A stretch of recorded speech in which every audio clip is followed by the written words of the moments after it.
ভর্তা মাখা কার না প্রিয় খাবার। কম বেশ সবাই ভর্তা দিয়ে ভাত খেতে খুব পছন্দ বোধ করেন। এই ভর্তার কথা আমার মাথায় আসতেই মনে হলো আমি তো আপনাদের জন্য ভর্তা বানিয়ে দেখাতে পারি। তাহলে দেরি না করে চলুন আজকে শুটকি আলু ভর্তা বানিয়ে দেখাবো। হ্যালো এভরিওয়ান, আমার ইউটিউব চ্যানেল বা ফেসবুক পেজে আপনাদের স্বাগতম জানাই।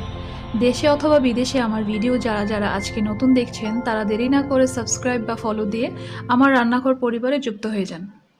শুটকি আলু ভর্তা বানানোর জন্য প্রথমে কিছু ছোট সাইজের লাল আলু নিয়ে নেবেন, অতঃপর কিছু চ্যাপা শুটকি নেবেন, আর সাথে রয়েছে কিছু শুকনা মরিচ, এগুলো নিয়ে নেবেন। এখন আমি ইলেকট্রনিক চুলায় কড়াই বসিয়ে আলুগুলো টেলে নিব।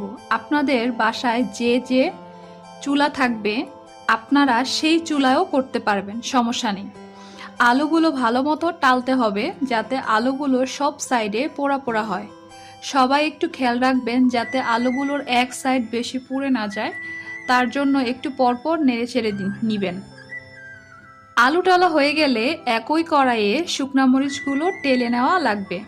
তারপর চাপা শুটকিগুলো ছোট ছোট পিস করে কেটে নিয়ে কড়াইয়ে রেখে নেড়ে চেড়ে দিতে থাকবেন। 4 থেকে 5 মিনিট যাবৎ নাড়তে থাকবেন আমার মতো করে, তাহলে দেখবেন শুটকিগুলো হালকা পোড়া পোড়া হবে। তারপর একটি পাত্রে টেলে নেওয়া মরিচ নিয়ে নিলাম, শুটকিগুলো নিয়ে নিলাম, কিছু ধনিয়া পাতা নিব, 5 থেকে 6টা পেঁয়াজের খোসা ছাড়িয়ে নিব, আর টেলে নেওয়া আলুগুলোর খোসা ছাড়িয়ে নিব, সাথে পরিমাণ মতো লবণ নিয়ে নিব। এখন শিলপাটায় মরিচগুলো আর লবণ রেখে ভালো করে বেটে নিতে হবে। এমনভাবে আপনারাও বাটবেন যাতে ভালো মতো নিমেষ হয়। মরিচ বাটা হয়ে গেলে টেলে নেওয়া সবগুলো শুটকি দিয়ে দিব। এখন আবারও শুটকিগুলো বেটে নিতে হবে নিমেষ করে।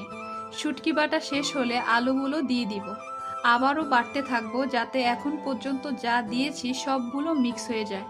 ধনিয়া পাতা দিয়ে বাটতে লাগলাম। পরিশেষে পেঁয়াজগুলো দিয়ে ভালো মতো পুরো মিশ্রণটাকে বেটে নিতে হবে। আমি যেভাবে একটার পর একটা বেটে নিয়েছি আপনারাও চেষ্টা করবেন সেভাবে বেটে নিতে। বাটাবাটি শেষ হয়ে গেলে একটি পাত্রে উঠিয়ে নিয়ে আমার মতো পরিবেশন করে দেখাতে পারেন। মজাদার সুস্বাদু শুটকি আলু ভর্তা। জানি সবার জিভে জল চলে এসেছে, তার জন্য বলছি সবাই অবশ্যই যার যার বাসায় বানিয়ে দেখবেন, ভাত দিয়ে খেতে কি মজা।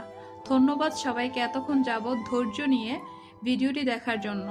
যেহেতু ধৈর্য সহকারে ভিডিওটি দেখছেন তাহলে নতুন যারা আছেন তারা সাবস্ক্রাইব বা ফলো দিয়ে বেল আইকনটি ক্লিক করে দিবেন, আর আমার রান্নাঘর পরিবারের সাথে যুক্ত হয়ে যাবেন। আসসালামু আলাইকুম সবাইকে।